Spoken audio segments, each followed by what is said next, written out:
ويلا دي هي جت على جرحي يعني ما الجروح بالكون في قلبي عادياني.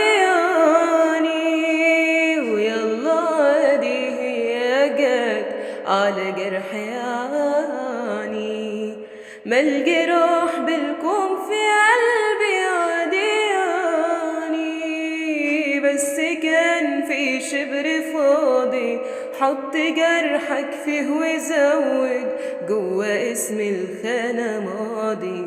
جرح في خانة التعود وفي خانة الذكريات حط اسمك في المواجع تحت خانة الملحوظات. اكتب ان الجرح واجع اما في الخانة هنرجع. اكتب انه